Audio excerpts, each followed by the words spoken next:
Breaking news Tiruvuru MLA Kolikapudi Srinivas పై TDP high command serious గా ఉంది. కొలికపూడిపై చర్యలకు రంగం సిద్ధం చేస్తుంది. జనవరి 11న ఎస్టీ మహిళపై దాడి చేశారని కొలికపూడిపై ఆరోపణలు వచ్చాయి. దాడి ఘటనపై సీఎం చంద్రబాబు తీవ్ర అసంతృప్తి వ్యక్తం చేశారు.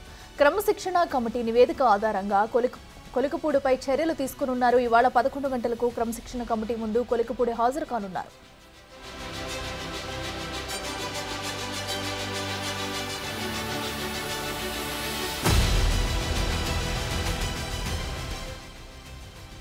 రెటక ఎస్టీ మహిళపై కూడా ఆ దాడి ఘటన కేసులో కొలికపూడిని ఈ రోజు హైకమాండ్ అయితే అసంతృప్తి వ్యక్తం చేసింది. అయితే ఈ నేపథ్యంలో ఈ రోజు క్రమశిక్షణ కమిటీ ముందు కూడా ఆయన ఈ రోజు 11 గంటలకు హాజరు కానున్నారు. మరి ఆయనపై ఎలాంటి చర్యలు తీసుకుంటుంది అనేది కూడా ప్రస్తుతం ఉత్కంఠంగా మారింది. అయితే ఇదివరకు కూడా ఎస్టీ మహిళపై కొలికపూడి దాడి ఘటన చేయడంతో మహిళ ఫిర్యాదు మేరకు కూడా ఈ ఘటన వెలుగులోకి వచ్చింది. దీంతో టీడీపీ హైకమాండ్ అయితే కొలికపూడిపై కూడా అసంతృప్తి వ్యక్తం చేస్తూ ఈరోజు క్రమశిక్షణ కమిటీ ముందు హాజరు కావాలంటూ కూడా ఆదేశాలు జారీ చేయడంతో మరి కాసేపట్లో కూడా కొలికపూడి ఆదేశాలకు హాజరు కానున్నారు.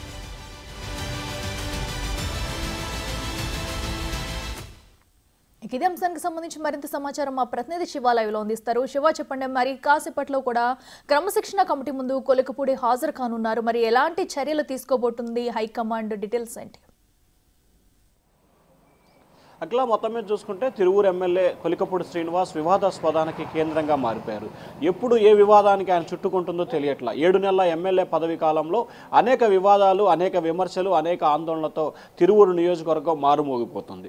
కూటమి ప్రభుత్వం 164 స్థానాల్లో గెలిస్తే తిరువూరు నియోజకవర్గం వివాదాల కేంద్రంగా మారింది. ఈ నెల 11వ తేదీన ఏకొండూరు మండలం గోపాలపురం గ్రామంలో ఎస్టీ మహిళపై దాడి చేసిన ఘటనకు సంబంధించి కూడా రాష్ట్ర వ్యాప్తంగా సంచలనంగా మారింది. వైఎస్ఆర్సీపీకి సంబంధించిన సర్పంచ్ భార్య కావటం, అలాగే వారు ఎవరైతే దాడికి పాల్పడ్డారో వాళ్ళ సోదరులంతా కూడా టీడీపీకి సంబంధించిన వారు. ఒక ఇంట్లో 4 అన్నదమ్ములు ఉంటే రెండో అతని భార్యపై ఇతను దాడికి పాల్పడ్డట్లు కూడా పోలీసులకు ఫిర్యాదు రావడం జరిగింది.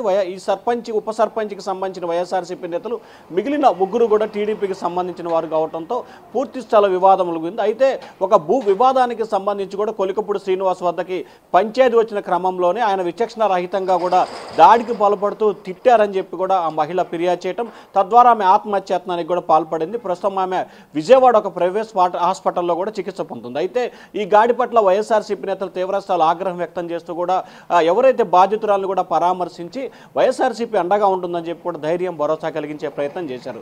తాజాగా కొలికపూడి వ్యవహారానికి సంబంధించి కూడా టీడీపీ అధిష్టానం చాలా సీరియస్గా కూడా స్పందించింది. ఈరోజు క్రమశిక్షణా సంఘం ఎదుట షరీఫ్, పంచుమర్తి అనురాధ, బీసీ జనార్దన్ రెడ్డి, వర్లారామయ్య నేతృత్వంలో ఉన్న క్రమశిక్షణా సంఘం ఎదుట ఉదయం 11 గంటలకు హాజరు కావాలని చెప్పి కూడా క్రమశిక్షణ సంఘం నోటీసులు జారీ చేసింది. మరికొద్ది సేపట్లోనే క్రమశిక్షణ సంఘం ఎదుట కొలికపూడి శ్రీనివాస్ హాజరు కాబోతున్నారు.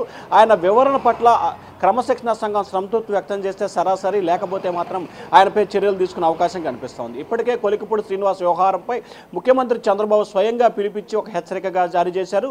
గతంలో ఆయన వ్యవహారం పట్ల కూడా వివాదాలు రావడంతో 2 సార్లు క్రమశిక్షణ సంఘం ఎదుట హాజరై వివరణ కూడా ఇచ్చుకున్నారు. తాజాగా ముచ్చటగా 3వసారి ఈరోజు క్రమశిక్షణ సంఘం ఎదుట హాజరై ఆయన వివరణ ఇచ్చే ప్రయత్నం చేయబోతున్నారు. మరి ఆయన ఇచ్చే వివరణ క్రమశిక్షణ సంఘం ఏ రకంగా కన్వీనియన్స్ అవుతుందా లేదా, అయితే ఏ రకంగా ఉంటుంది, అవ్వకపోతే ఏ రకంగా చర్యలు ఉంటాయి అనే ఉత్కంఠ అయితే కొనసాగుతా ఉంది. Akhila, right Shiva, thank you. So చూస్తున్నాం కదా, ఎస్టీ మహిళపై దాడి ఘటనకి సంబంధించి కూడా ఈ రోజు కొలికపూడి అయితే క్రమశిక్షణ కమిటీ ముందు హాజరు కానున్నారు. మరి హైకమాండ్ ఎలాంటి చర్యలు తీసుకుంటున్నారనేది కూడా ఉత్కంఠంగా మారింది.